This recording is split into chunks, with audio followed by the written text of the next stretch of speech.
As 6 horas de incêndio no Museu Nacional no Rio destruíram 90% de um acervo de valor inestimável. Cinzas, escombros, história incendiada. Nessas imagens do cinegrafista Júnior Alves, resto de tudo. Teto, chão, paredes e o que até ontem era a entrada do Museu Nacional. Aqui jaz sozinho o meteorito Bendegó, encontrado no sertão da Bahia. Ele foi um dos poucos objetos que resistiram. 200 anos de história perdido, muita coleção perdida, né? É de você chorar, muita tristeza mesmo. E ver que, graças a Deus, eu cheguei a conhecer. Mas muitos, eu acho, nossos aqui, não chegaram a entrar naquele museu. Mais adiante, estruturas retorcidas, lembranças de um Brasil império, peças quebradas e vigas de ferro que cederam às altas temperaturas.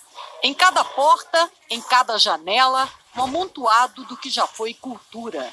Depois de mais de 13 horas, pequenos focos ainda teimavam em continuar a devastação. No museu sem teto, as paredes perderam a função de guardiãs de um tesouro de mais de 20 milhões de itens catalogados. A arquitetura imponente, construída há 200 anos, que ocupava esse lugar há pouco mais de 24 horas, ficou na memória.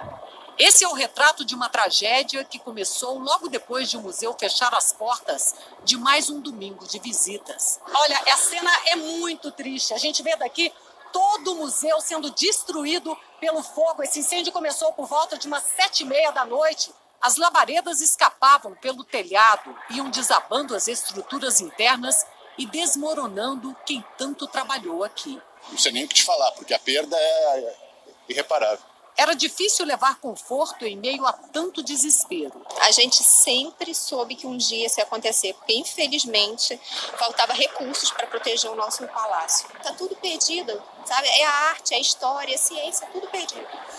Eu acho mais. Os 80 homens do Corpo de Bombeiros de 20 quartéis chegaram assim que os vigilantes perceberam um clarão no primeiro andar.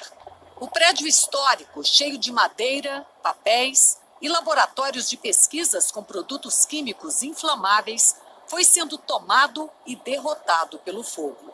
Mais de 2 horas depois do começo do incêndio, as chamas ainda não foram contidas. Esse aqui é o segundo caminhão-pipa que é retirado. Eles trazem água, a escada Magiros, uma delas só, trabalhando, jogando água lá dentro, mas eles ainda não conseguiram conter o incêndio. Agora há pouco, os bombeiros e a Defesa Civil se reuniram com pesquisadores e a direção aqui do museu para tentar encontrar os lugares onde estão produtos químicos armazenados. Mas faltou água nos 2 hidrantes. Nós percebemos claramente que faltou uma logística e uma capacidade de infraestrutura do Corpo de Bombeiros que desse conta de um acontecimento tão devastador como foi esse incêndio. A gente passou por uma dificuldade de abastecimento de água, que já está solucionada. Essa falta de água atrasou o controle, então? Atrasou por cerca de 30, 40 minutos e isso nos atrapalhou bastante. Os bombeiros pediram ajuda à Companhia de Água do Estado, que mandou caminhões-pipa.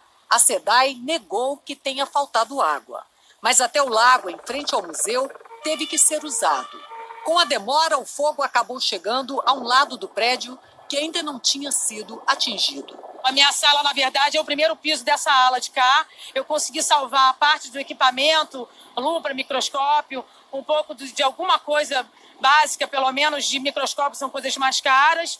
E a gente arrombou uma porta e conseguimos tirar.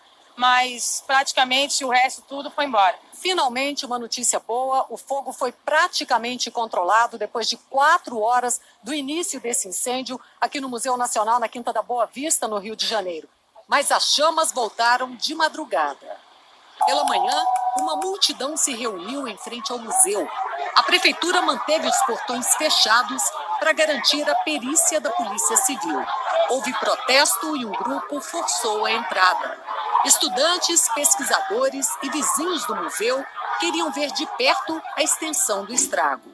O que restou foram lamentos silenciosos, que ainda não têm resposta.